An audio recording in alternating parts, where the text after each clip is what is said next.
नमस्कार। जय हिंद दोस्तों। हम लोग बात करेंगे यूकेपीएससी मुख्य परीक्षा के लिए हिंदी का अध्ययन करेंगे। और हिंदी के अंतर्गत आज का जो टॉपिक है वह है राजभाषा।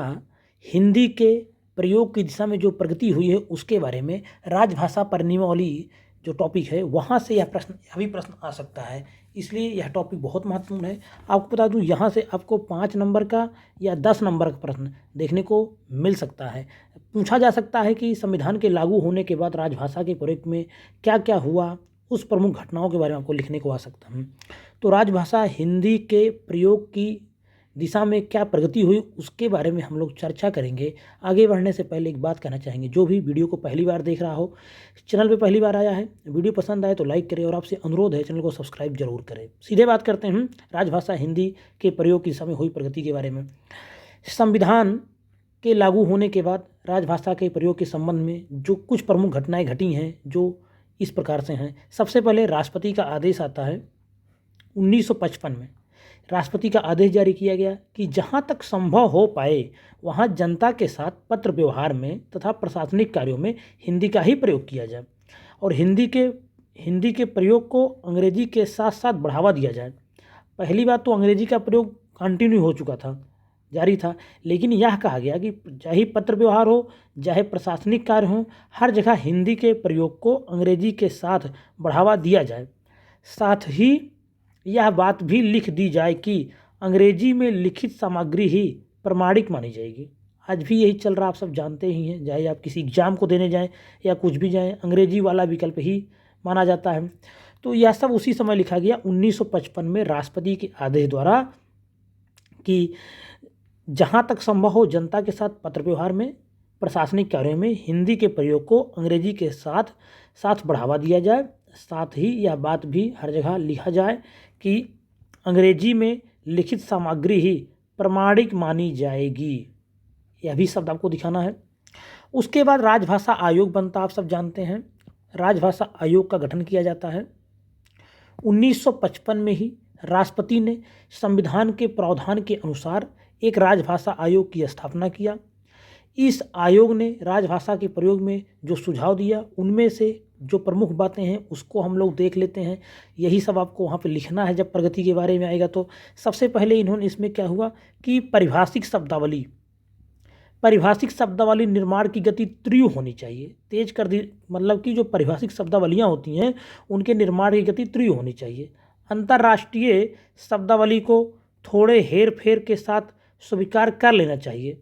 जो अंतर्राष्ट्रीय शब्दावलियां हैं उनको थोड़े हेर फेर के साथ इस राजभाषा आयोग ने कहा कि स्वीकार कर लेनी चाहिए। दूसरा क्या रहा कि हिंदी क्षेत्र के विद्यार्थियों को एक और भाषा, विशेषता दक्षिण भारतीय, एक और भाषा से तात्पर्य है दक्षिण भारत की भाषा अवश्य सीखनी चाहिए।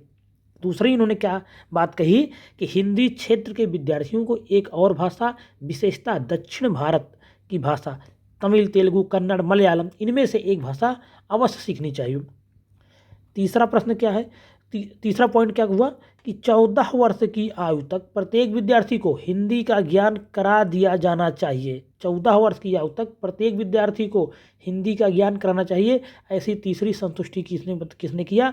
राजभाषा आयोग ने तीसरी अपनी रिपोर्ट में दिया। तीसरी बात यही कहा कि 14 वर्ष की आयु तक प्रत्येक विद्यार्थी को हिंदी का ज्ञान करा देना चाहिए। अब राजभाषा के बारे में जानते हैं। जो आयोग बना था, राजभाषा आयोग की सिफारिशों की जांच करने तथा उस पर अपनी राय का प्रतिवेदन राष्ट्रपति को प्रस्तुत करने के लिए संविधान के अनुच्छेद 344 के खंड 4 के अनुसार सितंबर 1957 में 30 सदस्यों की, जिसमें 20 लोकसभा से 10 राज्यसभा से थे, संसदीय राजभाषा समिति बनाई गई, जिसकी अध्यक्षता तत्कालीन जो गृह मंत्री थे गोविंद वल्लभ पंत, इन्होंने की थी। इसकी पहली बैठक नवंबर 1957 में हुई। पंत समिति ने व्यापक विचार विमर्श के बाद फरवरी 1959 में राष्ट्रपति को अपना प्रतिवेदन प्रस्तुत कर दिया। तो जो राजभाषा आयोग उसने जितनी सारी रिपोर्टें दी थी, जितनी अनुशंसाएं की थी, उस पर जांच पड़ताल के लिए, उस पर अपना प्रतिवेदन राष्ट्रपति को प्रस्तुत करने के लिए संविधान ने या संसद ने एक समिति बनाई थी जिसे बोलते हैं गोविंद वल्लभ पंत समिति। यह समिति भी पूछा जाता है, तो यह राजभाषा आयोग से संबंधित है। यह समिति प्रीलिम्स के दृष्टिकोण से बहुत महत्वपूर्ण है। गोविंद वल्लभ पंत समिति राजभाषा से संबंधित है। तो राजभाषा आयोग की सिफारिशों की जांच करने तथा उस पर अपनी राय का प्रतिवेदन राष्ट्रपति को प्रस्तुत करने के लिए संविधान की अनुच्छेद 344 के अनुसार सितंबर 1957 में 30 सदस्यीय संसदीय राजभाषा समिति गठित की गई थी। याद रखेंगे। और पंत समिति ने व्यापक विचार विमर्श करने के बाद 1959 में राष्ट्रपति को अपना प्रतिवेदन प्रस्तुत किया। और उस समिति ने और जो ये राजभाषा आयोग बना था, इस भाषाई आयोग ने चौथी बात क्या कही कि प्रशासनिक कर्मचारियों को निश्चित अवधि के अंदर हिंदी का कार्य साधक ज्ञान प्राप्त होना चाहिए। साथ ही पुरस्कार एवं दंड की व्यवस्था की जानी चाहिए। जो राजभाषा आयोग बना था 1955 में राष्ट्रपति द्वारा, उसने चौथा पॉइंट क्या बताया कि प्रशासनिक कर्मचारियों को निश्चित अवधि के अंदर हिंदी का कार्य साधक ज्ञान प्राप्त होना चाहिए। साथ ही पुरस्कार एवं दंड की व्यवस्था की जानी चाहिए।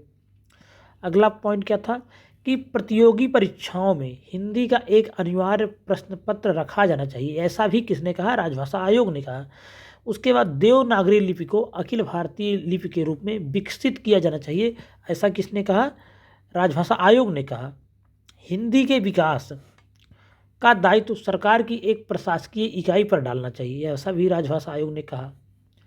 भारत की भाषाओं में निकटता लाने का प्रयास करना चाहिए। जो भारत की बहुत सारी भाषाएं हैं, हिंदी, इंग्लिश, उर्दू, तमिल, मलयालम, कन्नड़, तेलुगु, उड़िया, बंगाली, इन सब में निकटता लाने का प्रयास करना चाहिए। सरकार को ऐसा काम करना चाहिए।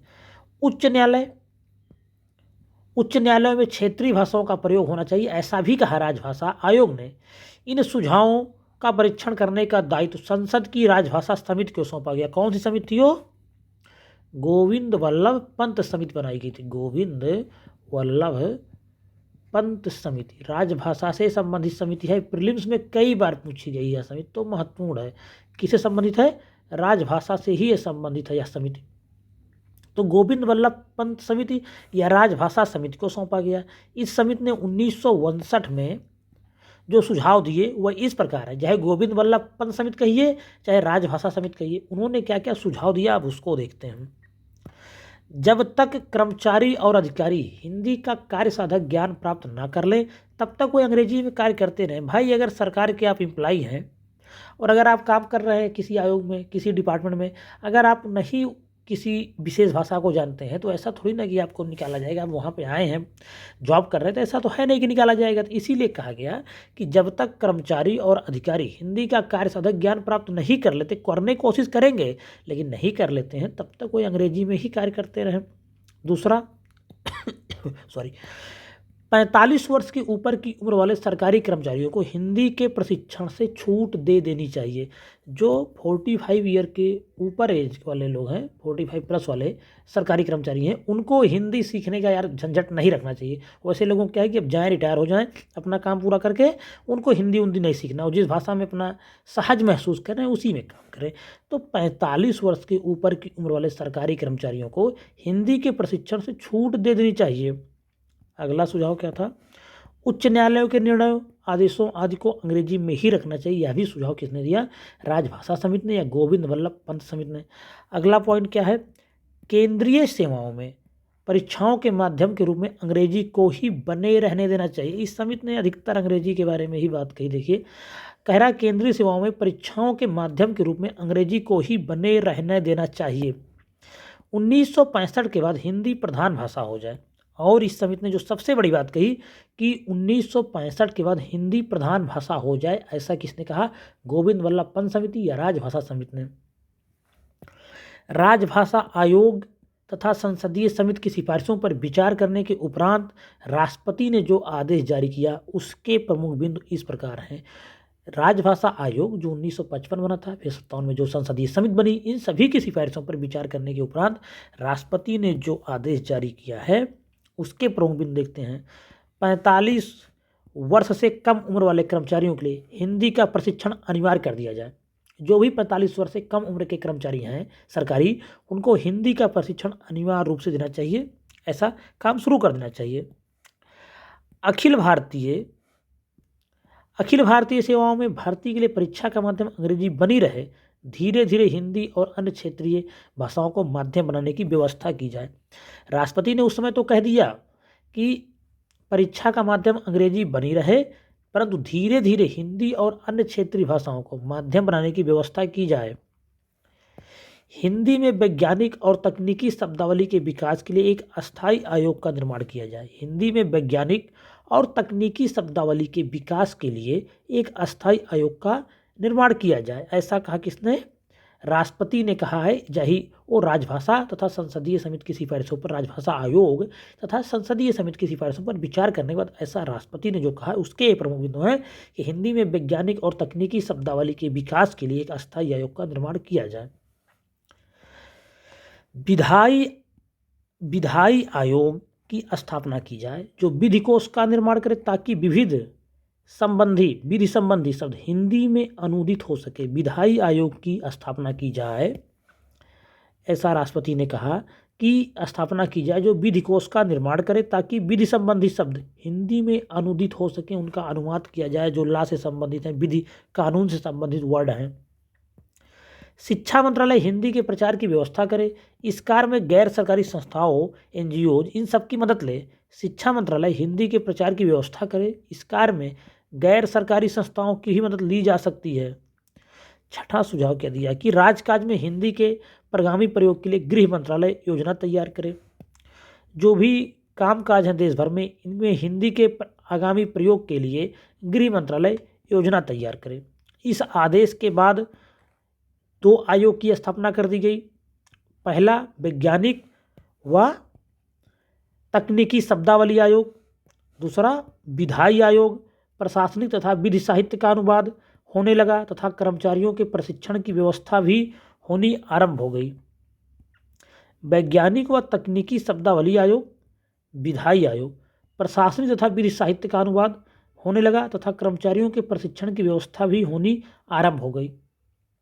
तो यह सब आप देख सकते हैं। अगर हिंदी भाषा में प्रगति को देखा जाए 1955 के बाद, या राजभाषा हिंदी के प्रयोग की जो प्रगतियां हुई हैं 1955 के बाद, उसको देखा जाए तो इतना कुछ आपको लिख देना है। 1955 में राष्ट्रपति का आदेश आया, फिर राजभाषा आयोग बना, फिर उसके बाद राजभाषा समिति बनी जिसके अध्यक्ष गृह मंत्री गोविंद वल्लभ पंत थे। उसके बाद आयोग ने जो कुछ कहा है, उसके बाद समिति ने क्या कहा, फिर उस समिति पर और आयोग की जो भी सिफारिशें थी उस पर विचार करने के बाद राष्ट्रपति ने क्या क्या आदेश जारी किया, तो यह सब आप दिखा देंगे। 2 आयोग बाद में बन गया, इन्हीं सब की रिपोर्टों के बाद 2 आयोग बना, तो ये सब आपको दिखा देंगे, इतना ही पर्याप्त है। इसका अगर आपको PDF चाहिए तो आपको ज्वाइन करने पड़ेगा टेलीग्राम पे टेक IAS।